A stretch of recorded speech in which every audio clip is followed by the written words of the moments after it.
Audience যে সিয়ামকে গ্রহণ করবে সে যোগ্যতা আমার মনে হয় সিয়ামের ভিতরে আছে আর কি। আপনি বরবাদ আর রাক্ষস দেখার পরে ওই ছেলেটা যে আবার বিদায় বানাইছে এটা আপনি কল্পনাই করতে পারবেন না।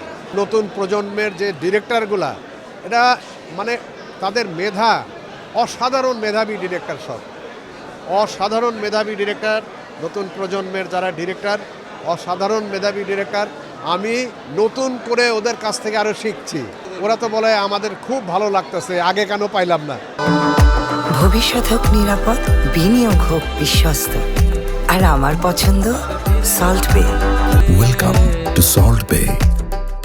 ওরা তো বলে যে আলী কাকা, আলীরাজ ভাই বা কাকা, আমরা আগে আপনাকে কেন পাইলাম না, আগেও পাইলে বোধহয় আরও আমরা মানে এই যে মিস করলাম। হ্যাঁ, তা আমি বললাম যে যাক, এখন তো পাইছো, এখন আমাকে ইউটিলাইজ করো তোমরা যেভাবে পারো আর কি। তবে আমি এখন নতুন যে ছবিগুলো করছি সবগুলোই ডিফারেন্ট ক্যারেক্টার। একটা ছবির সাথে, একটা ছবির ক্যারেক্টারের সাথে আর একটা ছবির ক্যারেক্টারের কোনো মিল নাই, একদম আলাদা আলাদা ডিফারেন্ট ক্যারেক্টার। এবং সব মেধাবী ডিরেক্টর নতুন প্রজন্মের, দোয়া করি ওদের জন্যে, ওরা যেন আরও ভালো ভালো ছবি বানায়। কে কয়টা হল ভাগে পাবে, তবে এখন ব্যবসায়িক দৃষ্টিকোণ থেকে প্রডিউসাররা ভালো বোঝে আর কি, কেন আসতেছে, কিভাবে আসতেছে, এটা ওনারা বলতে পারবে।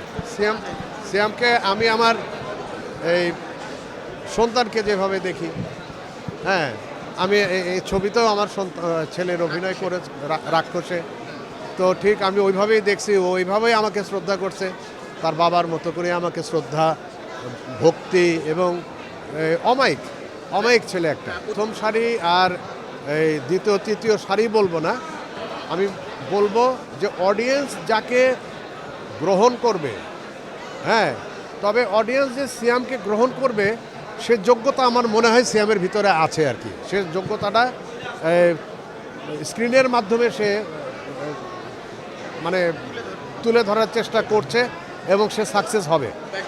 আপনি বরবাদ আর রাক্ষস দেখার পরে ওই ছেলেটা যে আবার বিদায় বানাইছে এটা আপনি কল্পনাই করতে পারবেন না। হৃদয়, মেহেদী হাসান হৃদয় যে বরবাদ বানাইছে, যে রাক্ষস রিলিজ হবে তার, সেই ছেলেটা, সেই ডিরেক্টর যে আপনার ওই বিদায় যে বিদায় বানাইছে, এটা মানে কল্পনা করা যাবে না। যে আমি বললাম না যে আমি এটা আমার দুর্ভাগ্য যে আমি ওদের সাথে প্রথম থেকে কাজ করতে পারি নাই। মানে ওরা যখন থেকে শুরু করছে তখন থেকে আমি ওদের সাথে কাজ করতে পারি নাই বা ওরা আমাকে নেয় নাই। এখন ওদের সাথে কাজ করার পরে এখন ওরা বলে যে কাকা, আমাকে তো আবার সবাই কাকা বলে, যে আগে কেন আপনাকে পাইলাম না, আগে কেন আপনাকে পাইলাম না।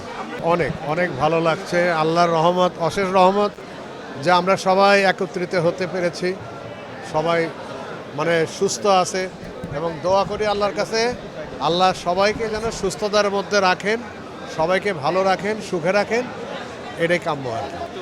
কাজের মধ্যে আছি এখনও, ইনশাল্লাহ আমি এখনও কাজের মধ্যে আছি। নতুন ছবি শুটিং, হ্যাঁ, ওটা একটা সুন্দর, ঈদে আসবে, ওটা একটা সুন্দর একটা ছবি।